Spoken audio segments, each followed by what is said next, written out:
Come and dream with me.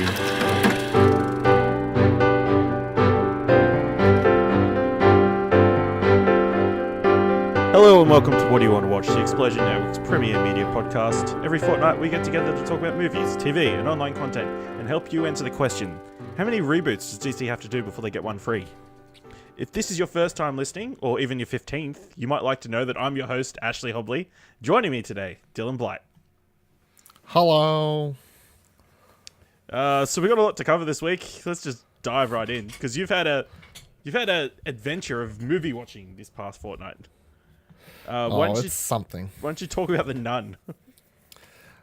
It's so sad, The Nun, because so let's start with the basics here. As much as I'm about to say the movie's bad, it has made a lot of money. I don't have the amount in front of me, but it's made a lot of money.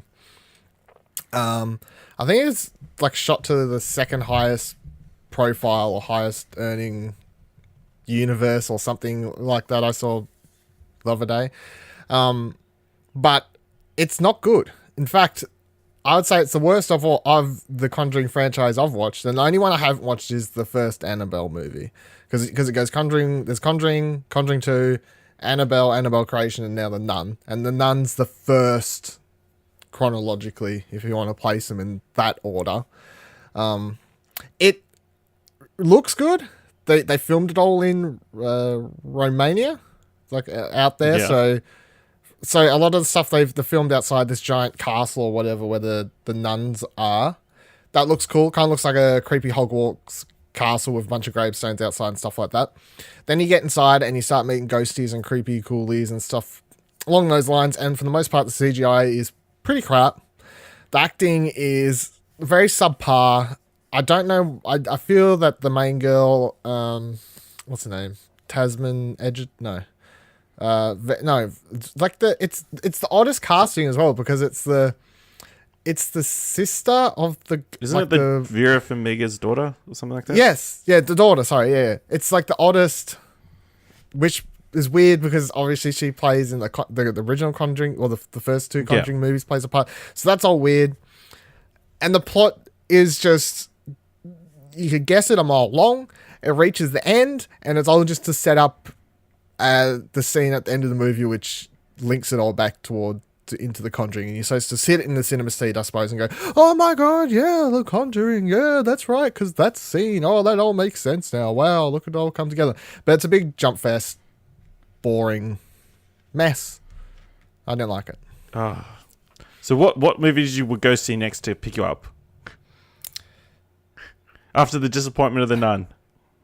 I went and watched Black Klansman. You want to go straight to the good one? Well, that's what I watched directly after The Nun. Okay, let's talk about that. So I watched that the other day. Got my timeline mixed up. That's what it is. Yeah, Nun was, yeah. I watched that the other day. Nick already talked about it. Yeah, it's good. I feel like it goes a bit too long, maybe. But other than that, good performances. Just hits you on the head with its thematic theme in the last couple scenes. But you know, timely movie, definitely made in a bubble, I suppose. Yeah. Even though it's obviously set so long ago, it's made in a bubble of what's happening in our current political climate, and that shows. But yeah, no, that was good. I don't think it's like top of the bar Oscar territory for me at the moment, but we'll see. And then so of the two crappy movies that you want me to talk about that I watched was I watched Slenderman, which if we watched our reacts, or I can't remember if we talked about it last episode or anything like that, but I was sold. I said I knew it wouldn't be good, but I was really hoping it would just be. I was hoping for a 6, and I'd be impressed. Yeah, you know? I'm pretty sure one of our Twitch subscribers gave us a big donation, so you would not go see that movie. Yeah. Failed you, Michael. I'm sorry. But it's not good. But I had to watch it because I like the Slender Man as mythos from the years of him being this internet meme built up into the games, the lore, basically put into Minecraft, even though it's not Slenderman, but it's basically Slenderman in Minecraft, whatever they call it in that game. But it's horrible. It's the characters are all unlikable. It's edited really odd, and then the ending is just I don't know. It's nonsensical. Anyway, don't watch that movie. That's another crappy horror movie you shouldn't watch. So it's not a good time for horror movies at the moment. However, just came out on Blu-ray. You should watch Hereditary. That's a really good horror movie. That's my plug for that one. And then the other crappy movie I went and watched was Mile 22, which I was looking forward to because it has actors in it that I like, mainly the guy from the Raid films. And I say the guy from the Raid films, but because I feel like that's more likely to get people to go, oh yeah, that I get you, what you mean. So Iko Uas. Yeah. That is a mess. And not only is it a mess story-wise, it's a mess acting-wise. It's really odd because it's got an interesting premise. The premise being someone comes into this embassy, which is Aiko's character, and then he's got information and they want to get him to this airplane to get him out of the country because he's got one of these sorts of cases to get the high profile person out of the country. And of course the route they need to get to is called Mile 22. So when that kicks into the gear and they're on the road trip, the movie's pretty intense. They're constantly being shot at on the run throughout the city, but it's edited atrociously.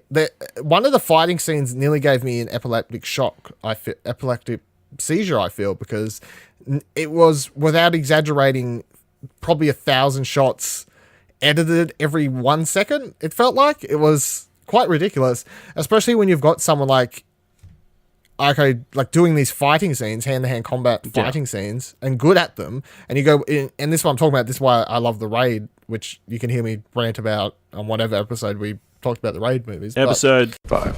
But one of the reasons I love that movie so much is because it shows you the action. Choreography's gone into the fights and all these things that make it interesting and intense to watch. But throughout the years, Hollywood's got this thing where intensity in an action movie has become quick cuts and just loud noises. Where I blame Michael Bay. I'm pretty sure it's Michael Bay's fault. Yeah. It's probably Michael Bay. It wouldn't, yeah.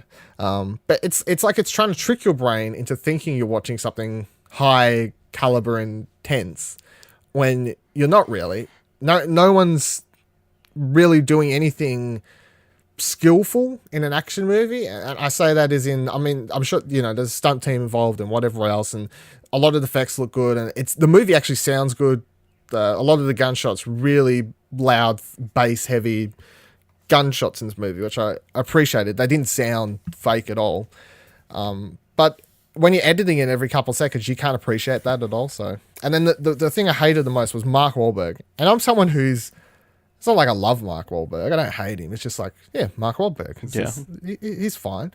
However, in this movie, he's the most unlikable character I think I've come across in quite some time.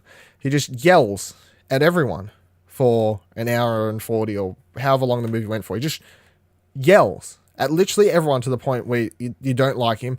And they do it in the opening credits and they try and explain it and be like, oh, he's got all these, conditions, and he's like, he was getting into fights in school, and, to help keep his anger down, he has a rubber band on his wrist that he constantly like pulls and like flicks himself to like bring himself back to reality or something along those lines. They explain. Yeah. So it's this whole, he's a damaged psycho character. Oh, look out. Oh, that's why he's yelling at people. It's just like, no, he's an asshole and I hate him.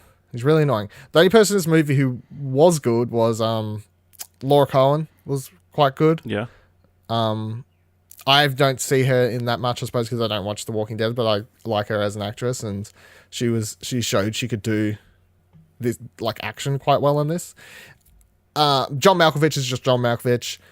Would I like a sequel? Yes, because there are parts of it like her character and Aiko's character I enjoyed. However, if I wanted a sequel, I would like different director and Mark Wahlberg to be kicked out. And considering Mark Wahlberg and director like best buds and produced it together, and this was supposed to be Mark Wahlberg's, comparison to his Mission Impossible or a James Bond franchise, like a franchise he could come up as his own starring character. I don't see that happening. So it's probably just going to fall into dust, which is a bit disappointing for some parts of it. But yeah, that's not good either. I didn't have a very good. I haven't had a very good fortnight for movies. Bad fortnight for the cinema. So I'll talk about a couple of movies I saw in the cinema. I went and saw Crazy Rich Asians. It's a lot of fun. I don't think it's amazing like everybody is probably. I think it might be getting a lot of extra credit because it's an all Asian cast. The first one in like 25 years or whatever. But it is an enjoyable film. Constant Wu, who is the female lead, she's really good, really enjoyable. And Michelle Yeoh, who's the boyfriend's mother, is like she's sort of the antagonist for the film. Yeah, but probably the best performer in the film is Awkwafina. I don't know if you've seen her. She's been in Ocean's 8. She was in she's come up on YouTube as a rapper. Like, so yeah, she's really good in this. It's shot beautifully. I mean, that's probably like it's set in Singapore, so there's all these beautiful shots of like giant beautiful city and that sort of stuff, and they're, as the title implies, crazy rich, so they have all this extravagant scenes and parties and that sort of thing. So yeah, it looks great. Good food in the movie. Good food. Yeah. You'll want to eat some Chinese food after that. Yeah. So Crazy Rich Asians, it's doing extremely well at the box office. I mean, I think it's only had like 12% drop off the last couple of weeks. It's been out in the US for 3 weeks. Yeah. When it was because it was out when we did the last episode. Yeah. And I remember the stats were comparing it to the Meg, and it did better than the Meg in its first week. Yeah. And everyone was like, okay. Yeah. There you go. And I also got to see an advanced screening of Teen Titans Go to the Movies here in Australia. Based off the Cartoon Network TV show Teen Titans Go. It's a lot of fun. It's like super fast paced. It's like very, very, very meta. The basic plot is the Teen Titans want to have their own movie because every other superhero is getting their own movie based on them. And yeah, they can't get one unless they have an arch nemesis. And the joke is everybody thinks they're a joke. And yeah, it's a lot of fun. There is some mess. There's like a lot of... I don't know if it's... a lot of the jokes I feel are going to go off over kids' heads. Like, they make references to the Challenges of the Unknown. Do you know who they are? The Challenges of the Unknown. Yeah, they're like a random super like comic book from back in the 70s, 80s. But they get their own movie before the Teen Titans. That's the joke. Okay, that's a very obscure joke. Yeah, and so there's this storyline, like probably like 10 minutes, where they decide in order to get their own movies, they're going to go back in time and make sure all the heroes don't become heroes. Mm-hmm. So they go back to that night in Gotham City where Bruce Wayne's parents get shot, and they stop that, and then they go back and realize they need all the heroes because otherwise supervillains take over the world. So they go back and make sure his parents die. You know? Wow. Yeah. Wow. Kind of messed up. Yeah. But yeah, it's an enjoyable film. Catchy music. Yeah, so if you like the TV show, you'll love this. Saw the scene on YouTube where they're on their bicycles or whatever, and they're trying to do the time travel, and then they put out the streamers or whatever. Yeah. Their time machines are powered by radness. Yeah, that was pretty funny. Yeah. Let's talk about some TV, though, because 3 big TV shows that you've been watching have ended in the past fortnight. How do you think Sharp Objects season 1 or the series concluded? Yeah. That well, on that asterisk on that. So, Amy Adams has said that she doesn't want to come back and do another season because she the character was just mentally hard to play. And the director also has said that he would have no interest in doing another season. However, Big Little Lies last year, which was my favorite TV show from previous year, that show was basically designed as a 1 season over and done thing. Then they come out, the director goes on to directing this, And HBO hires a bunch of other people to direct a season of Big Little Liars. So we'll see if they do a second season. Okay. I don't know how you do a second season of Sharp Objects about Amy Adams, but if the numbers are there and HBO decides to pay people to try and force a second season, you could see it happen. Don't know. We'll find out. But probably I don't know. I don't want to chuck out big words, but it's definitely top. It's definitely top TV shows of the year so far, easily. Yeah. Okay. What about, so how do you feel the latest season of Preacher concluded? Season wrap up. Preacher's a weird one for me because I'd only watched the first season and then I binged the second season, caught up to season 3 when it was up to episode 4. And then I was watching it week by week there, and at the same time over the last 2 months I'd gone back and read the final 4 volumes or compendiums or whatever of the comic. So I've been on Preacher left, right and center, comics and television there for a little while. My biggest worry with Preacher, without going into spoilers, is that it's not going to get to finish. They haven't announced if they're doing a 4th season yet. And like, I enjoyed the 3rd season. It's fun. It did things I didn't like, of course. You know, things I can't really go into without spoilers, but it's still just a really fun, weird show. Well, both the comic and the show are both really weird, fun, not something that you could... There's nothing else like it on TV, especially the 3rd season when it gets into some of the really weirder stuff that's in the comics that I was happy to see come to life on the TV show. But my biggest worry is, because of course they leave it on a cliffhanger, and they haven't confirmed if it's the 4th season. I'm just like, if you get the 4th season, honestly, I'd be quite happy if they just got to the end in one more season. Yeah. Because looking at I was looking at the numbers, reports of the viewer numbers this season, and I don't think the premiere has as high as last season, and and then dropped off drastically as to be fair, most TV shows drop off after the premiere each season. The numbers kind of go down, but it dropped off quite a lot, and I don't think the finale was as big as last year's finale, so it's a bit worrying. And I'd much rather them just have some kind of ending. And you could be like, oh, the storyline's so big, they can't do that in one season. They could, if they wanted to. They could, because what they're doing in the TV show is already so much different to the comics. And the cliffhanger they leave it on is a big moment from the comics, a big event moment towards one of the arcs in the comics. But I feel like you could drag pretty much the wrap up from the last book of the comics into that storyline and mush it together, and you'd be fine. So, but I would suggest, if you haven't watched Preacher, it was a lot better as someone who started off binging season 1, binging season 2, and then binging the first 4 episodes there.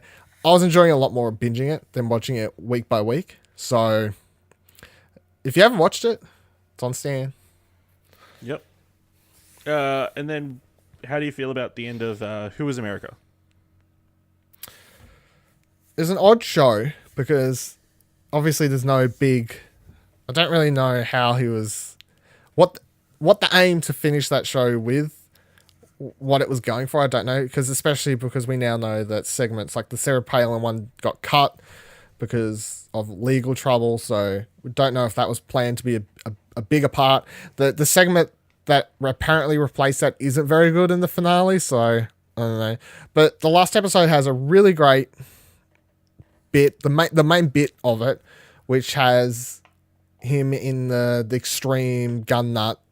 I don't know what you want to call it. The bit, if you've seen parts from the show, you would have seen that he was basically the main character he plays in Who Was America, and he gets this one guy, extreme right wing nut, gets him to go to a leftist rally for something, I don't even remember what.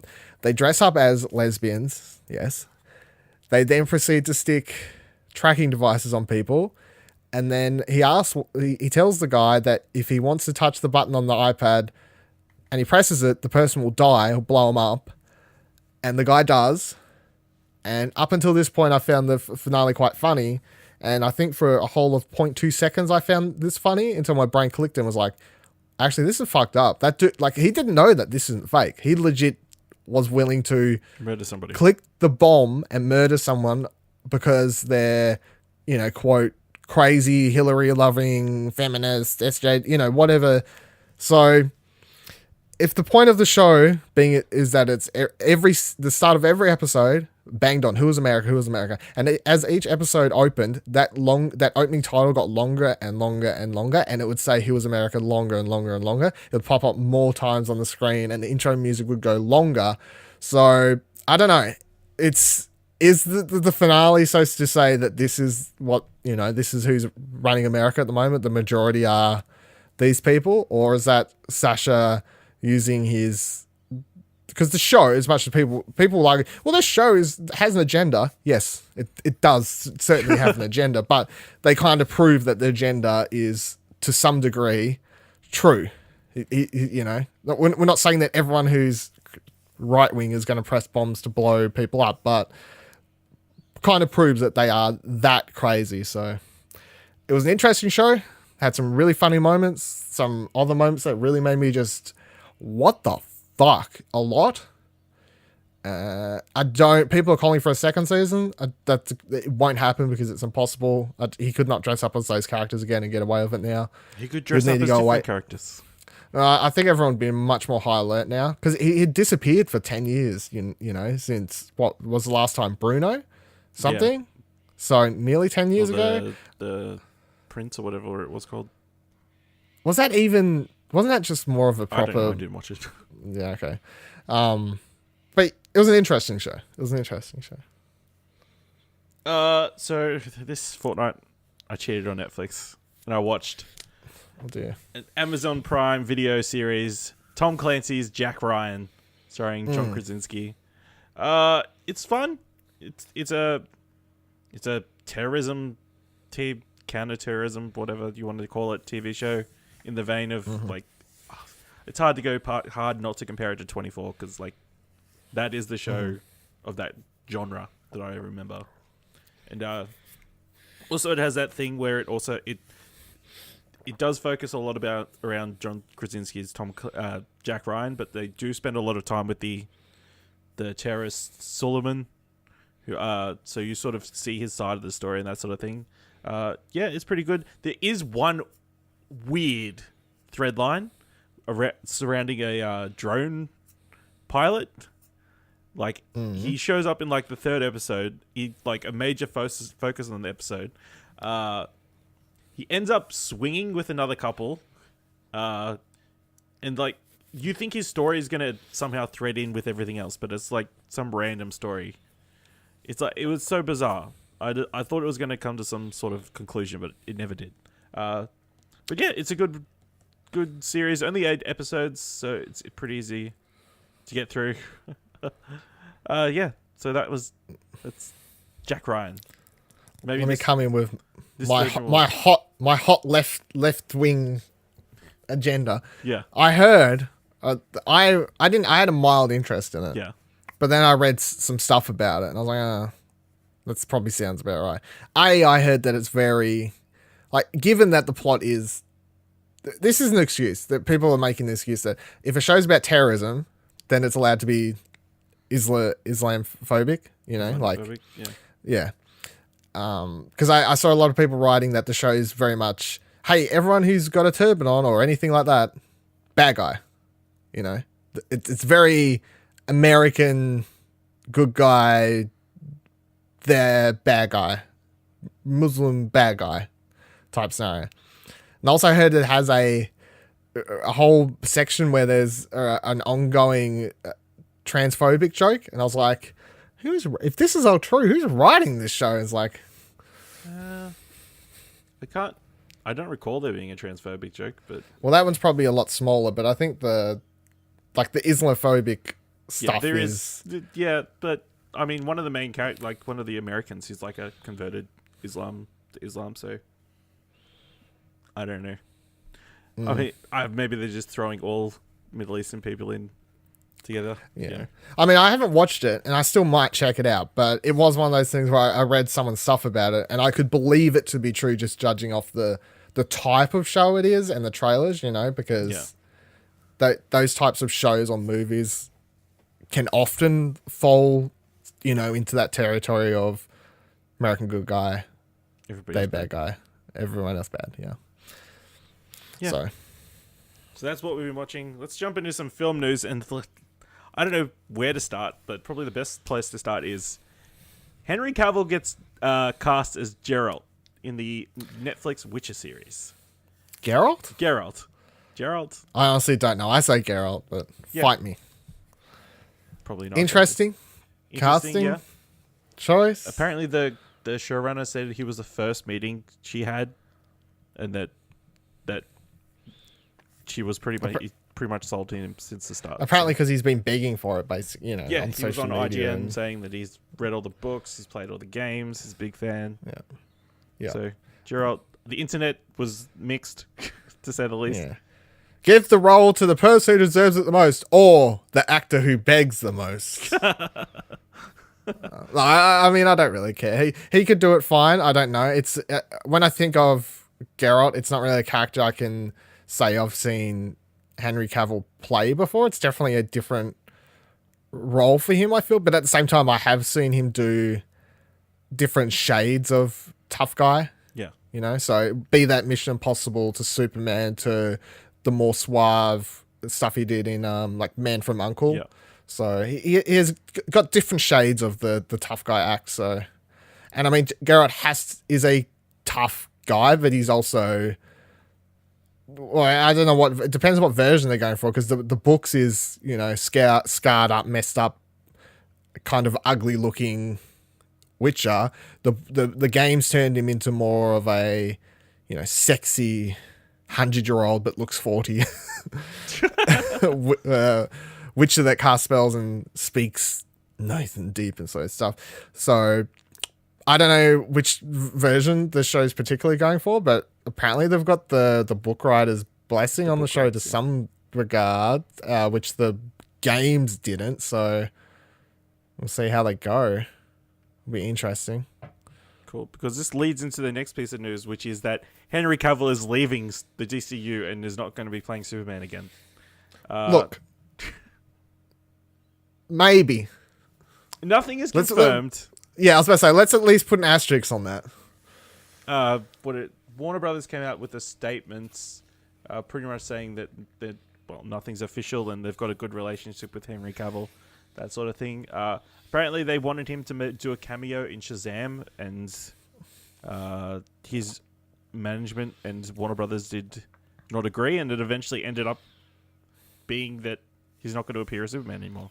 So, either somebody in that management room is going to get fired because they screwed up big time, or it's all a big ploy to get him Man of Steel 2.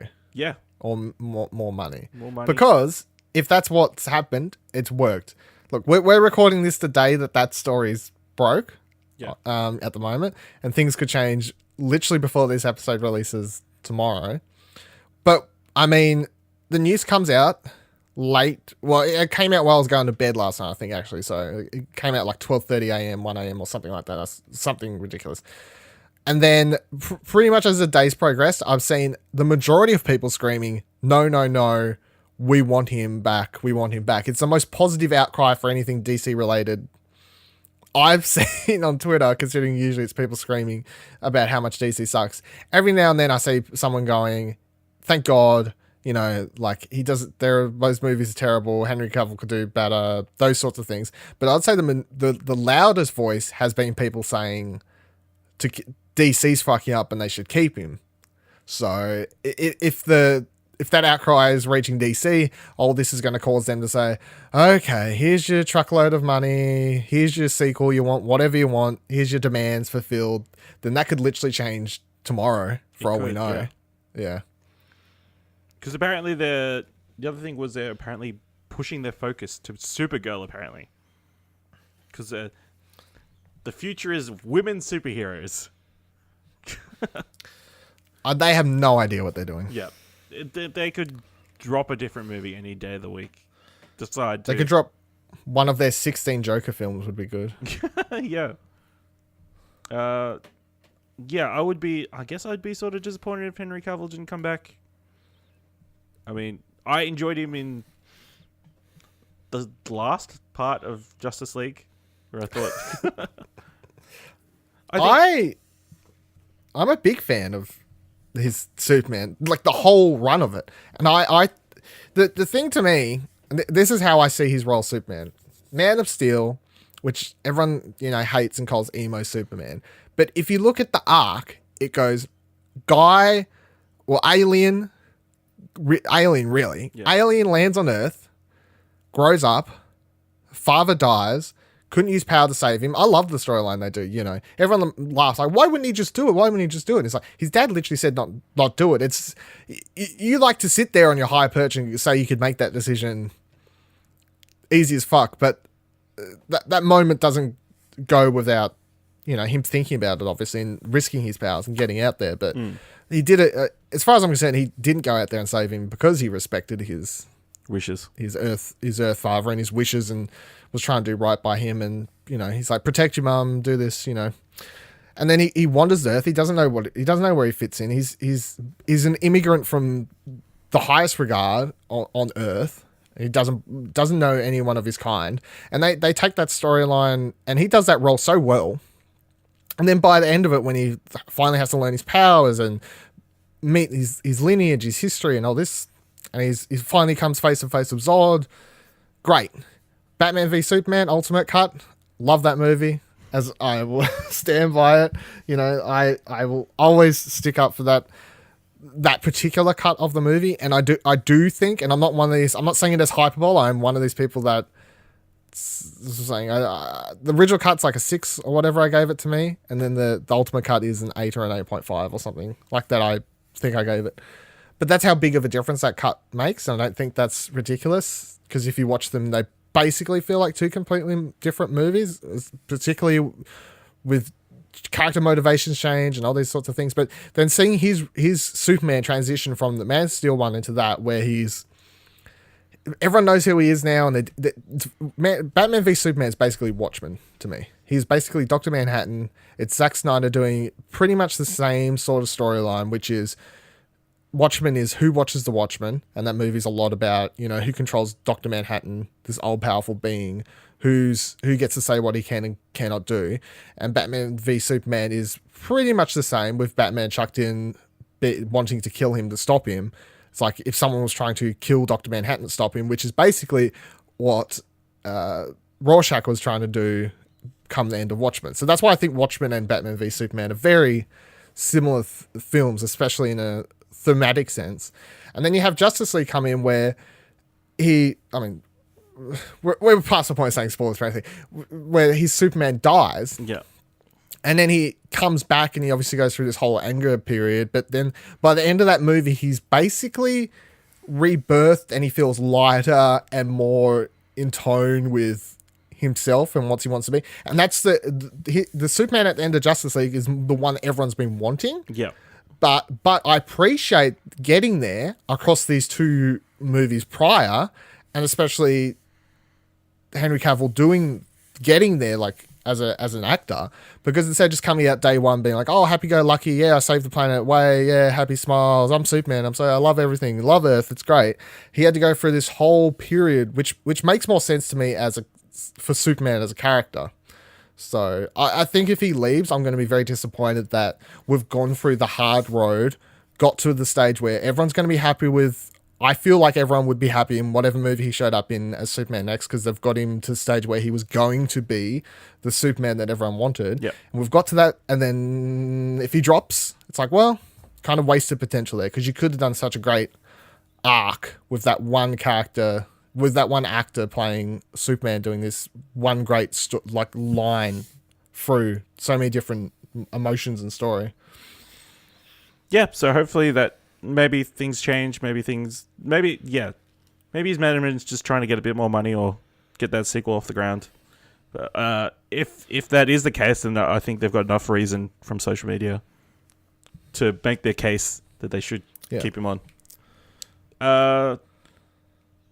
Also, in sort of the DCU universe, apparently there's been another person rumored to be playing Batman in Matt Reeves' The Batman, because apparently Ben Affleck is touch and go to see whether he's going to be that in that movie.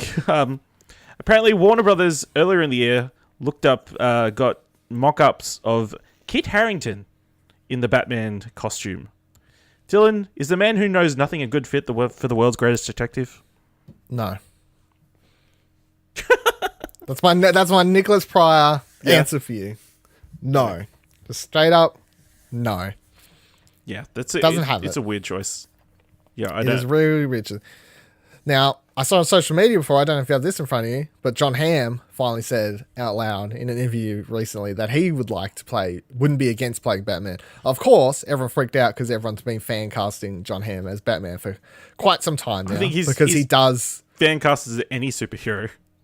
Yeah, he has the suave. He's got the face, the alter ego, and he's got the face. Yeah, so he's got a lot going for him. Obviously, I don't know if he's too old, but it's like, well, they had Ben Affleck. He'd have to buff up because you kind of need to be buffed to be Batman. Yeah, I don't know, but Kit Harington, no. That's just a straight no. There's some things about Batman, and you can kind of look at someone and just say, no. You're not the one. Not the one. But I do believe Ben Affleck will drop. And I think that's... If you want to compare that to the Henry Cavill story, that is not one I'd get sad about because he has done nothing with that character that I care about. No. You know, when he was cast, it was cool. It was like, Ben Affleck, he'll be great. They'll be really good. And when we saw the trailers, and I enjoyed him in Batman v Superman, but he didn't get to do anything with the character. And then even in Justice League, I don't feel like they did anything super interesting with his development. They kind of rushed it, if anything. It was really weird, I felt. Yeah. So if you're going to pick at those two characters, or those two actors, I would definitely say Henry Cavill is the one who deserves to stick around more than Ben Affleck. Sorry, not sorry, internet. Yeah. Let's. So this week we also got our first look at Captain Marvel. We got a look at her from Entertainment Weekly. We saw the costume that she's famous for, and then we saw the green outfit that we've been seeing in set photos that everybody was freaking out about. What do you think? What do you think of the photos? More excited for the film? Less excited? I'm the same level of excitement, I suppose. I don't feel a couple of the photos look cool. She looks really good in the costume. Yeah, that's great. And seeing the actual costume, that looks really good. But I already felt it was just when they cast it was like, okay, yeah, I can see that. I can already see that in my mind. So that works. Sold. But I was loving more seeing pictures of Samuel L. Jackson with two eyes. Which is one of the pictures that they released that I was like, oh, shit. I mean, if you see him in any other movie, he's got two eyes. Yeah, but in context, it was so weird. Nick Fury with two eyes. What are we doing? How do we lose him? Are we gonna have? Is this a horror movie? Do you reckon the other eye is CGI'd, like the rest of his face? Oh, maybe. Yeah, maybe. We don't know. But no, it looks good. I'm excited for that movie. I'm excited for the tie-ins and the people coming back. Like what's his name? Lee Pace. Is that? Yeah, Lee Pace is coming back as Ronan the Accuser, and Jimon Hussein is coming back. I'm not sure how you say it, but yeah. It's interesting because I've read she's in that green uniform. She's in part of this unit called Star Force. Mm-hmm. Apparently, they're super villains in the comics. So. Well, is that? I mean, judging off some of the pictures and considering she's seen in that uniform walking up to Ronan, Ronan's character plus who the fuck is playing the actual Jude bad Law. guy? Jude Law. So we don't know who he's. We don't know who he's playing. No, but he said he's a villain. Well, they said he's a villain. Have they? So, yeah, I'm pretty sure they said. I think everybody's just speculating that he's a villain. Okay, maybe going to be a villain. Okay, but so we see photos where her plus Digimon. I think we're struggling. I'm sorry. I liked you in Fast and Furious and Blood Diamond. Guardians of the Galaxy was good. But he so he's in the same crew with her. Yeah. And obviously we know him from Guardians. Bad guy. Yeah. You know? So, and they're walking up to bad guys potentially. So maybe she is A bad guy. a bad guy, this girl person at the start of Like a Gamora when route. she leaves. Yeah, potentially. And then she loses the suit and gets a proper suit. I don't know how they're going to do the Captain Marvel storyline because obviously in the original there was a different Captain Marvel and then she got infected with the power. It was Apparently she's half Kree. This is what I've read on various sources. Oh, yep. She's just That's half that Kree is at the right. start. That's no mixing of DNAs except before the birth. Yeah. We'll see how that goes. But I'm looking forward to it. So we also saw pictures of the Skrulls. What do you think? Do you have much knowledge of the Skrulls? Or Man, they look like Skrulls. I mean, they just look like Skrulls to me from the comic. I'm not like a super Marvel person, so it's not like I wasn't losing my shit seeing something from the comics brought to life like some people might be. Yeah. I got more excited seeing the parademons when they put it like from DC. That was my like. Yeah, I find it interesting that Ben Mendelsohn's going to be playing the villain again in this. So he can only play bad guys. only play bad guys. At least, yeah, his face will be covered for a little bit, I guess. Let's talk about this Shane Black Predator situation. If you've been living under a rock. So Olivia Munn found out that a person she had a scene with in The Predator was actually a registered sex offender that was a friend of Shane Black's back in the day. And she went to Fox. Fox is producing it, I think. Yep. And they deleted the scene. A lot of stuff has come out afterwards, obviously, regarding, like, obviously Shane Black didn't let Fox or any of the cast know. Olivia Munn's been having a bit of trouble with, like, press, that sort of thing. Like, but the cast hasn't been she felt isolated to the rest of the cast and that sort of thing. What do you think let's put that stuff to aside, because let's face it, the fact that he's a sex offender and working, it's not great. It's what do you think this means for the film? Does this mean people aren't going to go see The Predator, or how do you feel? Because you're the most art versus artist conflicted person I know. I mean, they cut the scene. Yeah. So he's not in it. Yes. He's already got paid for it. Yeah. He would have got paid for that scene. Yeah. But like watching the movie, you're not helping him get paid more. No, he's not getting royalties, believe it or not. Yeah, you're not supporting a child sex offender if that's what you're worried about. So I have no problems seeing the movie. I still want to see it because I mean previously I spoke nothing about excitement to see it. Fan of Shane Black, obviously. This story, I'm like, I need to hear more from Shane Black because it's an interesting. And I mean, Olivia Munn worded everything she said so well and put it out.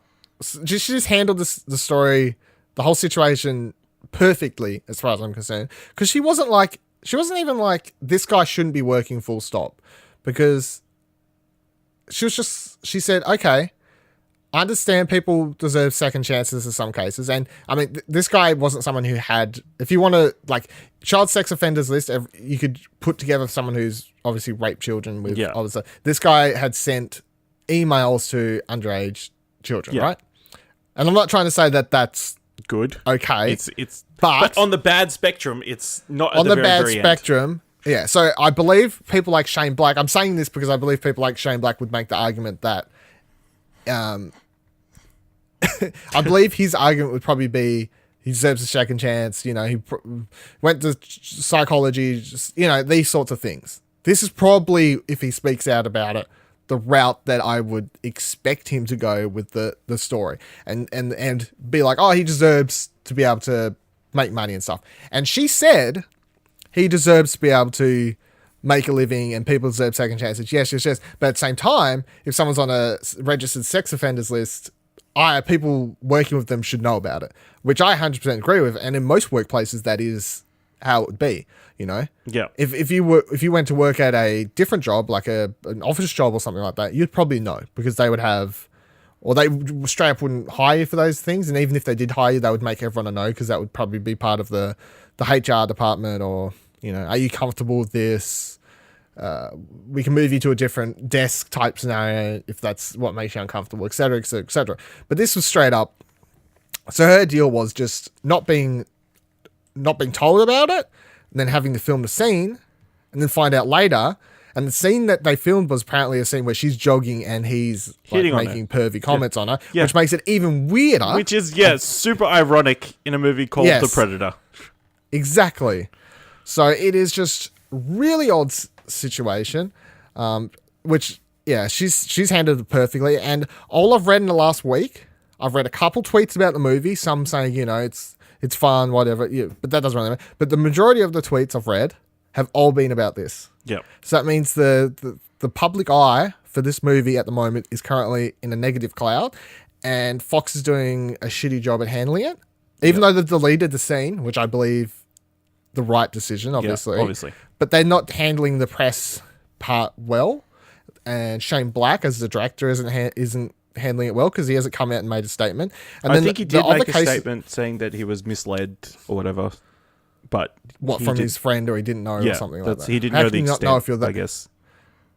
Right, well, I need to hear more, because if they're apparently friends and this happened in 2010, this is like, how could you not know? Yeah. Like, how do you if he comes out and he legit has proof and says, look, I legit didn't even fucking know, I'll be like, you're dumb as shit, but okay, right? Okay, fair, whatever. I don't know how he managed to keep that a secret from you, but rightio.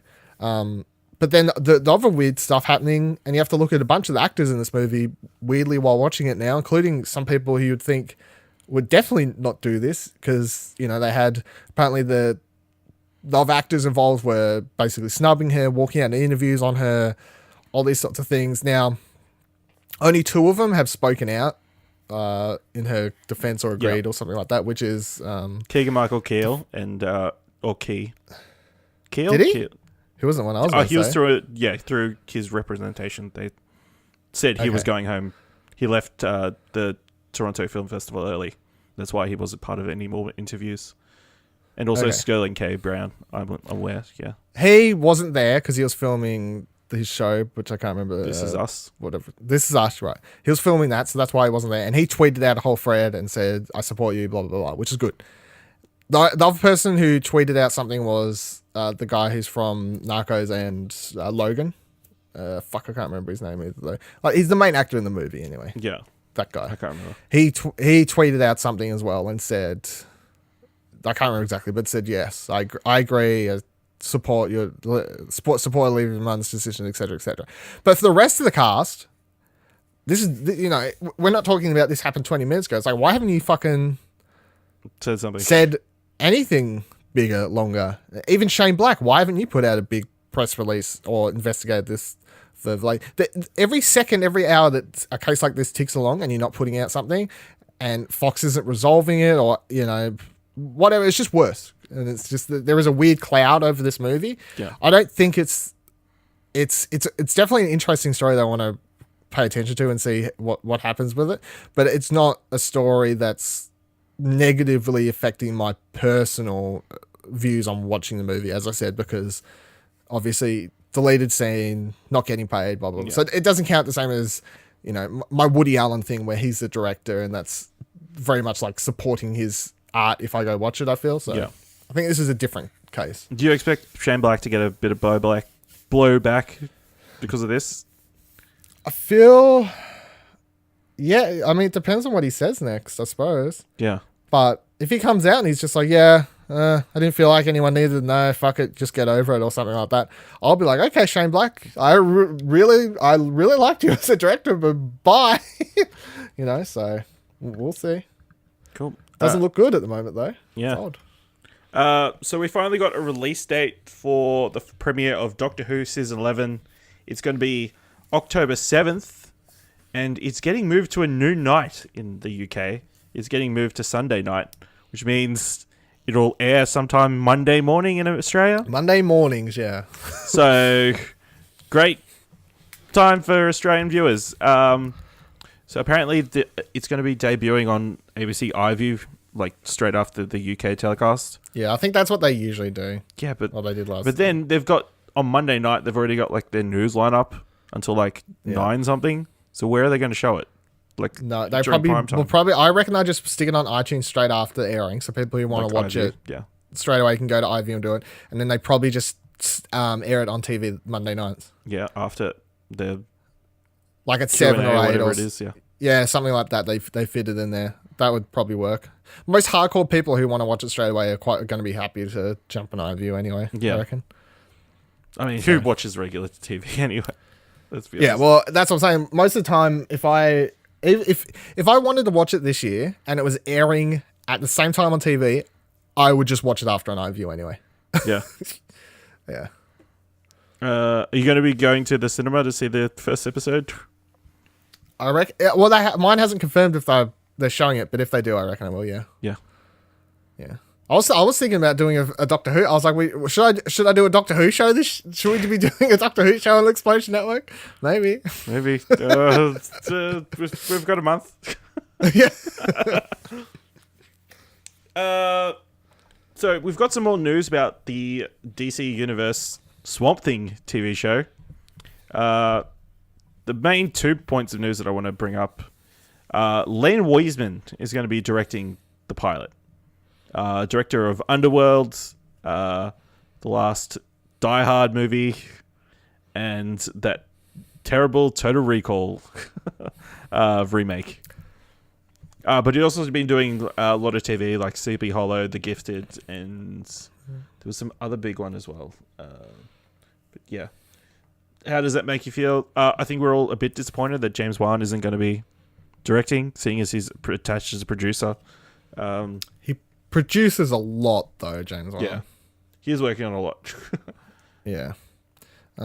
Look, everyone deserves a chance to prove themselves. This could be it, but I don't think there's anything wrong with, judging something slightly based on if you don't have a great history with the person's previous work. So, and that's not even to say it could be bad. It's just I now look at it as a property that could just be meh, not bad, but not great. It would just be judging off his previous work. It's like, the Swamp Thing show could just be a meh show when I want it to be great. Great.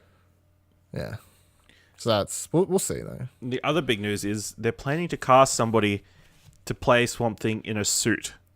So he's not going to be a CGI creation. Does that make you more excited or more like indifferent or the person in not Sharp Objects, the fuck, what's the Shape of Waters? I was like, yes. Shape of Water. That's someone in a suit. Yeah. My point being, That works. costume design these days is great. So Yeah. yeah. So So apparently I'm not worried. Yeah. they're looking at Derek Mears, who apparently played Jason in the last Friday the 13th movie. Yeah. Well, it's tall enough. Tall, yeah. Just Swamp Thing's a huge guy. I think it'd be cool to see like a lot, like at least he'd be able to come out to conventions, that sort of thing. Like there's an actual costume rather than it's just a CGI creation. Well, a good costume with a little bit of CGI to help is better than a fully CGI thing. So Yeah. We've seen Star Wars the last few years, so yeah. what's next? Have you heard about the First Man controversy? The flag thing? Yes. This is like Hilarious. might be the well, of course us two Australians would say it's one of the dumbest things I've heard coming out of American media, I guess. First Man is the autobiographical movie of Neil Armstrong, and apparently they've decided not to include the scene where he plants the American flag into the moon. Yeah. And of course, the American right got a hold of this and got very angry. I think it was Marco Rubio who was very upset that because the American taxpayers paid for that moment, it should be immortalized in film as if it isn't already. I think Ryan Gosling and director Damien Chevelle, Chevelle, yeah. Chevelle came out and said that they wanted to make it more of a human moment, which I think Makes a lot of sense. It's one small step for a man, one giant leap for mankind, not a giant leap for Americans. So I was looking for a quote. I read a quote the other day about it, and I just found it that I think sums this up. This is from Ryan Gosling defended it at the Venice Film Festival and said this quote: "It transcended countries and borders. I think this was widely regarded in the end as a human achievement, and that's how we chose to view it. I also think that Neil Armstrong was extremely humble, as were many of the astronauts, and time again he deferred the focus from himself to the 400,000 people who made the mission possible. I think have cognitive oh my fucking god, I can't speak today. But I don't think Neil viewed himself as an American hero, blah blah blah blah. From my interviews with his family and people that knew him, it was quite the opposite, and he wanted the film to reflect Neil." Yeah, which I think kind of just sums it up. You know, it's more of a everyone achievement than an American achievement. That's. I mean, America did a lot to do it, but they did it. But they're trying to say it's more of an achievement as humankind than American kind, which is absolutely right. Yeah, which makes sense. Yeah, but you know, if you we did it first. And for all you American lovers, there is a lot of American flags in the film. Don't worry.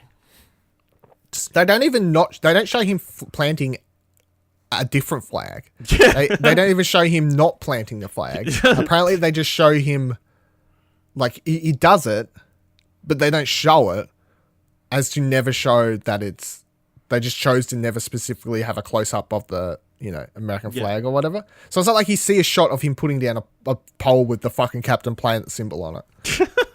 So the Captain Planet symbol. Do you hear there's the Glenn Powell that is writing that? They've came out and released some details about the Captain Planet movie. Yeah. Something about it being dark and whatever else. Just irreverent. Yeah. So it's being produced by Leonardo DiCaprio's film company. No so thanks. That's weird. So they announced that the new Die Hard movie is being called McClane. And it is going to be set both with a present-day John McClane in his 60s and a younger 20-something John McClane just starting out on the force. Not only that, they also made clear that they're both going to have equal screen time. Is this a terrible idea? I feel like it's a terrible idea. I hate everything about it. To be fair, this is coming from someone who hasn't watched the last two or one. I don't know. I can't really keep up at this stage. The last one I watched was the fourth one. How many are they up to now? 5 or 6? I think they only did another one, so 5. Okay, so then I watched the one that came out in 2000 whatever. That had Kevin Smith in it, but I didn't watch the one after that. And that one was terrible. And I don't like. I mean, I don't even like Die Hard 2 very much. So it's a weird property. This is the whole thing that makes me laugh about this is they will have equal screen times. Like, you fucking better believe they will, or Bruce Willis will fucking kill someone if someone gets more screen time than him, is what it sounds like to me. But yeah, of all the characters I'd love to see prequel to, John McClane. That's yep. Yeah, well, apparently there's a comic book series called Die Hard Year One, which apparently is well received, which they're basing it on. But if they want Bruce Willis involved, they're going to have to give him some more screen time. So I don't know how story-wise it's going to work. Like, is there somebody he's fighting at the start in his youth that he catches up with at the end? Or yeah, I was about to say they're going to do one of those. Is it like The Godfather? I don't know. It just seems like a bad idea. True Detective Season 3 has a similar storyline, apparently. Yeah? Dropped the trailer for that this past fortnight at some point. You got, they show, I can't pronounce the main actor. Well, can't pronounce and or remember the main actor's name. Is it Mustafa Ali? Yeah. From Moonlight. Yeah, Moonlight guy. I feel so bad every time I can't pronounce someone's name, but it's like, I'm trying and I'm not. Get easier names, Hollywood. But yeah, so in the trailer, you see him as a younger cop, and he's investigating a case, and then it shows moments where he's older, living at home, and looks to be going over the same case, which is kind of similar to what True Detective Season 1 did, except for much longer periods of time. True Detective Season 1 kind of flicked backwards and forwards, I don't know, like years, but not too many years. This feels like 20 years later or something like that. So they also announced, the Academy came out and announced that they've decided to postpone the most popular, best, I don't know, the most popular movie, Oscar, whatever bullshit they were trying to spin. Yeah. Clearly, the internet won, and they've pushed it back. They've postponed it, so there's still a possibility it could happen in the future, but not this year. Postpone that shit forever. So what they're saying is they're going to postpone it to next year, so Black Panther definitely won't win an Oscar this year. No, if it doesn't win, at least fucking costume design or something. Oh my god, I'm going to kill someone. We'll finish up the news segment. I don't know if you've heard this story. Have you heard about Armando Iannucci, director, creator of Veeps? He did a tweet pitching a movie. Film pitch. Trump drugged and moved to a replica White House, where he carries on thinking he's governing. Millions spent on hiring actors to play his staff, senators, news anchors, people at rallies. There you go. Studios, your highest bid, please. Apparently 8 studios came out and wanting to pick this up. Including one very big money one, apparently. Does this sound like a great idea? I just love the fact that you can apparently just pitch it out in the open now. when you're big enough. Yeah. There you go. I suppose when you're big enough, no one else can steal the idea and try and get away with it, because you'd get caught, I guess. So yeah. I mean, yeah, sure. Sounds like a fun TV show. I'd watch it. Yeah. Apparently, Julia Louis-Dreyfus has said she wants to be involved. So, yeah, I'd watch her play Donald Trump. Yeah, her play Donald Trump. Oh man. Yeah. So that's the film news. It's been a long one, but so Dylan, we decided to do something a bit different this episode for what do we end up watching? Yeah. So the Emmys are this weekend after this. Well, as soon as this posts. So we decided to watch a couple of the pilots for some of the TV shows that have been nominated. So, Dylan, what do we end up watching? Off the top of my head, I'll get it right. So, we watch Patrick Melrose, The Marvelous Miss Maisel, Handmaid's Tale, and Atlanta. All right. Which of these do you want to talk about first? I don't know. You pick. You go. Let's go alphabetical. How about we talk about Atlanta? Hey, yo, you heard that new Paperboy mixtape? That's my cousin. You gonna want to get in there before he gets signed, man. So, Zoo Tycoon. You want in on Paperboy? What? No? Please, man. Well, hold on. As we go, let's do it this way. Thoughts, and if you will if you'll continue watching. Yeah. And to be fair, I'd already watched Handmaid's Tale previously. That's the show I was already watching. But the other 3 I hadn't watched before, so I have seen Atlanta. I watched Atlanta season 1 back in the day, but I hadn't watched the other 3. So okay, so you like it then? Yeah, Atlanta's good. It's an odd show. It's very different to everything else I've seen. I kind of love it. If you don't know what Atlanta is, it revolves around Donald Glover's character, Earn, who's like a Princeton dropout, who's pretty much broke, homeless, whose cousin becomes a slight on the bubble rapper. It seems like he's going to get like a big deal, so he's trying to shoehorn his way in, sort of. I guess is sort of the basic plot of the pilot. Yeah. Yeah, that sounds about right to me.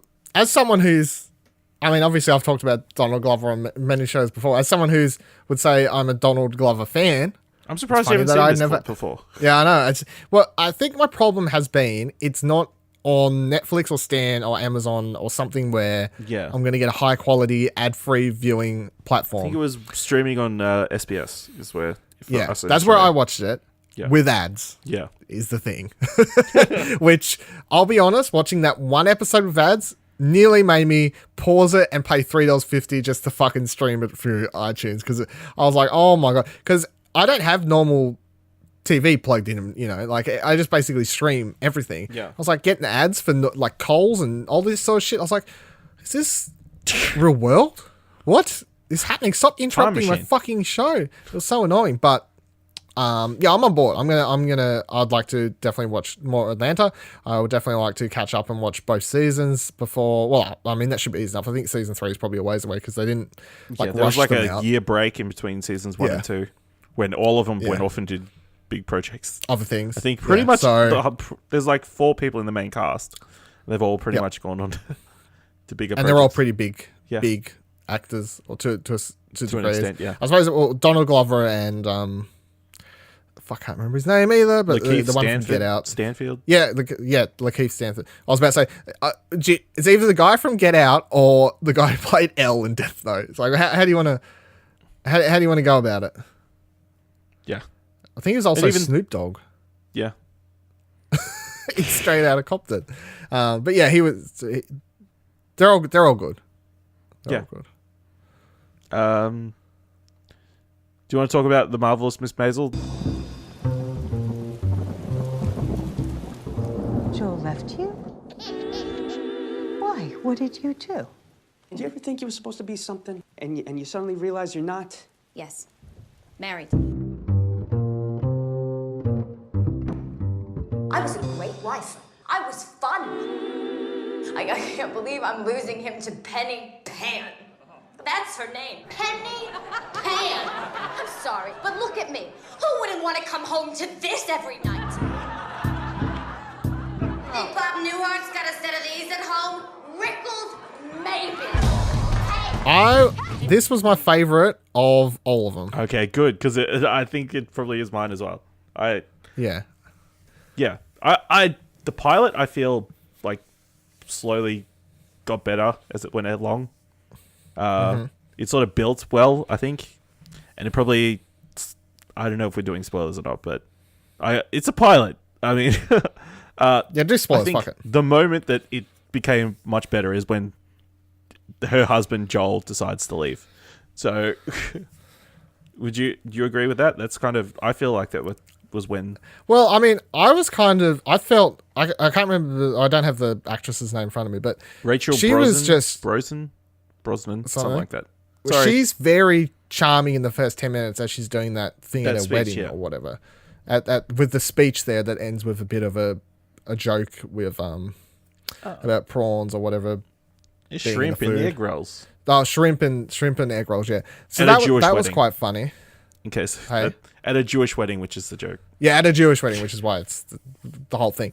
But yeah, so she kind of grabs you. She's very charming in that role, going over everything she's talking about there. And then as the episode progresses, it's because I didn't look up what the premise was, because even if you look on IMDb now, it spoils what the pilot is, because it just sets up what the premise of the whole show is. So I didn't really see where it was going. I was just watching it, and I was constantly intrigued. I didn't really quite know if the show was just going to be about her being a housewife. Yeah.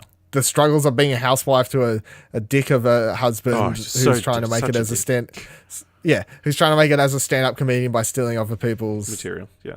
roles. But it's funny because he starts out first, you're like, oh, he seems nice, he's Yeah. at the wedding, he's like smiling and all sort of stuff, and then like, oh yeah, he seems right. But as the episode progresses, it's more and more like, I don't like him, I don't like him, I don't like him, I don't like him. And then when finally he's like, I'm leaving you because I failed my comedy gig or whatever, you're just like, oh, fuck off, you horrible you asshole, let's get out of here, leave her, please. And then she goes on her whole tirade and does her stand-up drunken routine, which was very funny. Yeah. But it's only, 8 episodes, a full thing, I think, or something Yeah, like not that. a lot. Not a lot. So I'm on board, 100% on board. And this was the pilot that grabbed me the most because she was very charming. The premise is very interesting. It's not like something I was saying before. The time period got me as well because, it's what I feel like do you know exact years? 50s, 60s, something 50s, like that. 60s or something. I don't know. Anyway, somewhere around that time. So that's grabbed me as well because that's not something you see heaps of on TV. And I haven't for a while watched anything that's set during that time period, like outside of like Mad Men, I Mad Men, suppose. yeah. Was the This last is a thing bit I was more watching. positive than Mad Men. Yeah. So I'm like, how do you drag 7 episodes of her trying to be a stand-up comedian, and dealing with? Well, I suppose then it's like dealing with the breakup, dealing with her family, the kids, her friends. Is super different to his role in Monk. Yeah, so he's not a nice guy in this at all. He's super angry. Dad yelling about, like, when the husband leaves, it's like, you get back with him, right? All this sort of stuff. Which I suppose makes sense in the context given time period and religious upbringings and whatever else you want to tie into it, though. So it's an interesting show. I'm keen to see it tackle some of that, because it's very much like female empowerment. Yeah, the show, I feel. It's from the creator of Gilmore Girls, in case you. Okay, really, I didn't know that. Lineage, yeah, but I could see it doing a lot of interesting things given the time period and the context, and even just being a stand-up comedian these days is still. It's interesting, yeah. It's interesting. So there's a lot there with them to play with. So yeah, I'm 100% continuing this one, and I feel like that's the best of these 4. Yeah. So if I was picking the best Emmy of these 4, it goes to the pilot of Wonderful Mrs. Maisel. Marvelous Mrs. Maisel. There you go. So I got it. Of the 4, this is the one I want to see the rest of the season of. Yeah. So yeah. Let's talk about The Handmaid's Tale. My name is Offred. I had another name. Ladies, I have to let you go. It's the law now. They needed to do it this way. All the bank accounts and the jobs all at the same time. You imagine the airports otherwise? Run! No, please don't take her. No! You girls will serve the leaders and their barren wives. You will bear children for them. That is your favorite show of last year, wasn't it? Your top show? No, it was Big Little Lies. Oh, okay. It was second. Yeah, it was second. And judging by everything, your attitude, not a fan over there. No, I'm very intrigued. I mean, I'm interested in the world more than anything else. Like, it's set in, like... Because I went into it barely knowing anything. I knew they wear the white hats, they wear the red coats, and people can't make babies anymore. That's pretty much all I knew. Well, the premise for anyone who doesn't know is world. Just picture today, so it's set during current time period or in the future-ish, but which also threw me. Yeah, so yeah, well, I suppose if you look at the promotional material and the fact that what they get around in is you don't realize it's actually set now, but women through whatever, there's like a disease or something, like humans, I don't know, they put something in the water, fucking whatever, can't have babies anymore. So then uproar, government problems. It's it's hard to spoil it because obviously they explain it as the show goes on exactly how the world gets to the place it is in now. Like they do flashback every now and then and give you information as the series progresses. But basically in the pilot episode, you get introduced to America as it is now, and it's another show that came out at a perfect time, I feel, because obviously it has a lot of... It came out right as the Trump was coming in, kind of, so... Yeah. It's basically this religious, crazy, backwards people have taken over America. All these rich people got together in a room and were like, what are we going to do? It's like, okay, we run the country now, we do what we want. And they got all the women together, and now all the women are... the ones who can carry are given specific jobs, and they're basically slaves. Yeah. And the story follows the tale of one certain handmaid who works for one family and her trials and tribulations to try and live in such a world. But yeah, it is set during the present, and when just picture religious nuts take over the world, and that's basically... Well, actually, no, that's wrong. Without any spoilers, religious nuts take over America. Yeah, it's America. Well, it's America. I didn't realize until I looked up afterwards. I thought it was like Because I was talking about the border and stuff. I wasn't sure which border. Yeah, well, without going into spoilers, Canada comes into it and it's like, hey, get the fuck over that border, you might be all right. Yeah. So, yeah, it's a at time very intense show to watch. Yeah, it's hard to watch. I know. I've read on Twitter when the first season was airing, I saw a lot more, which makes sense, obviously. I saw a lot more women having, intense emotions reacting to certain scenes in the first season, which if you continue watching, you'll probably pick out which ones were hard for certain people to watch, especially people who rape survivors or anything like that, I suppose. So it's really intense, really well acted though. Yeah. Is the other thing. And great costume design, and it's a story that is tackling heavy political stuff. Stuff. Yeah. Just put around stuff. It's heavy political stuff. Yeah. But yeah, I think I'll probably watch the rest of this season and see how it pans out. Maybe not right away, but there's a lot to watch. But yeah, I will continue to watch Handmaid's Tale, and we'll talk about it at some point in the future. Elizabeth Moss. She's pretty good. Yeah. So let's finish up with Patrick Melrose. Will someone be joining you? Fucking hell, I hope not. I am here to collect my father's corpse. What an exceptional man your father was. Yes, I never met anybody quite like him. Don't you dare do that again! Nothing that happens to you as a child really matters. I'm glad you turned out so well. I think the secret is not to interfere. They fuck you up, your mom and dad. They may not mean to, but they do. Who says they don't mean to? So, did you know anything about this show before? I knew it was about. I knew the premise as a one-line sentence, as in addict tries to recover. Is all I knew. Yeah, like that was the basic knowledge. I didn't know it was going to be so. Addict tries to recover intense. Yeah, it is super intense. Like, it's very intense, very dark. It's a lot. It's definitely a lot. I thought it was, judging off the premise, my mind was just like, oh, alcoholic dealing with problems, trying to recover. Benedict Cumberbatch. Yeah, but it's Benedict Cumberbatch off his meds, on a lot of meds as character. Like it's a lot of non-prescription medicine. Yeah, it reminded me of a movie that it's not really the same because Patrick Melrose is dealing with a lot of family trauma, right? That's the premise, yeah. That's the premise. So it's Hugo Weaving did something to him.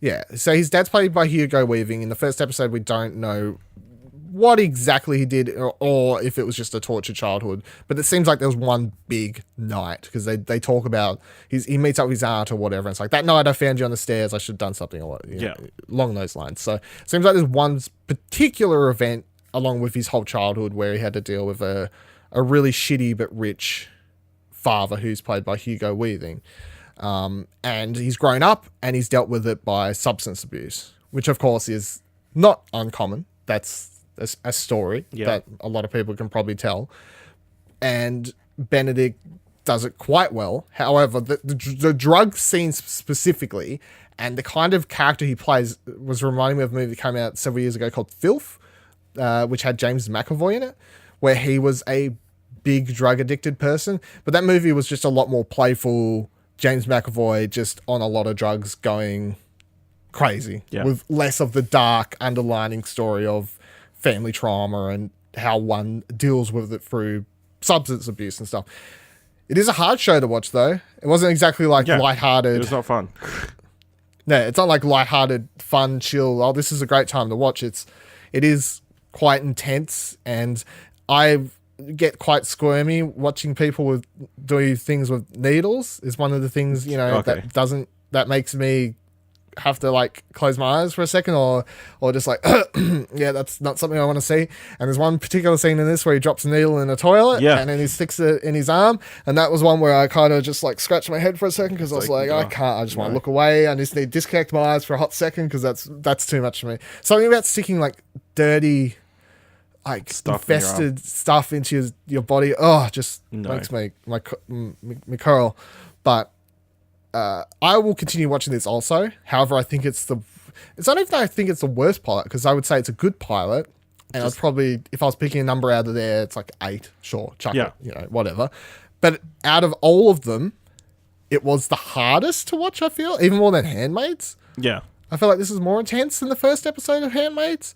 Handmaid's gets more intense than this further on, but just judging off the pilot, this wasn't a fun hour. So it's not like, oh yeah, fuck yeah, I can't wait to put on the next episode. But at the same time, I do want to see the story through. Yeah, because apparently it's like an autobiographical story that goes along over decades or whatever. Apparently is what I've read post watching the episode. I thought Benedict Cumberbatch was really good, although he seems to just be taking drugs all episode. So, and he's got that. It's hard not to see Sherlock in his character. Yeah, I agree. He's got that because Sherlock takes a lot of drugs to himself as well and that sort of stuff. And so I agree. Yeah, like you, I think this is the one I least will go watch the rest of. But yeah, I am intrigued. It's obviously of a high quality, so yeah, I could watch it at some point, but yeah, not in a rush. I think there's only 4 episodes. It's like 4 or 5, something like that. Yeah, so it's the least episodes of everything. It's a mini series. It's the least we both want to watch. Yeah, yeah. There you go. Yeah, so those are the Emmy nominees. There's a pretty good chance that 3 of these will be winners, I guess. At least one. At least one of these wins. I'm putting my money on at least 2. Yeah, I'll put my money on 2. Yeah. And with that, we've come to the end of this episode of What Do You Want to Watch? Dylan, where can people find you on the internet and more specifically on Trakt.tv? You can find me in all places at Vivaladil, VALADIL, Twitter, Trakt. Yeah. That's really explosionnetwork.com. And you can find me at most places at Ashley Hobley, ASHLEY, It's a thing. You can follow the Explosion Network on Twitter at ExplosionPod. Or if you want to see our reacts or review discussions live, you can always go to twitch.tv/Explosion Network. We do them there. But if you miss them, you can always go to youtube.com/Explosion Network and watch them later. We've got a long list of reacts. We'll probably be doing reacts again soon because of time of recording. The Sabrina trailer's coming out soon, I think. They dropped a poster. It's like, there's a surprise coming. Tomorrow, hopefully. Hopefully. We're talking about Sabrina, in case you don't know. By the time you're listening to this, is there a Sabrina trailer? Yeah, let us know. Yes. Tweet us. And you can also find all our stuff at explosionnetwork.com, including Dylan's reviews for the initial episodes of Sharp Objects and Who is America. If you want to give suggestions for segments and that sort of thing, or what movies we should end up watching, you can always send us an email at mail@explosionnetwork.com. And if you would be so kind, leave us a review over on Apple Podcasts or Podchaser, or if you don't have access to any services, just ask somebody on the street, just a random person. Say, do you like to hear about movies about people who can't have babies? I don't know. That's the that was my takeaway for that TV show. So thank you, Dylan, for joining me this week. And until next time, keep watching stuff, I guess. Hey everyone, on the 16th of September at 12 p.m. Australian Eastern Standard Time, the Explosion Network will be taking part in Great Games Done Slow in support of gamers' mental health.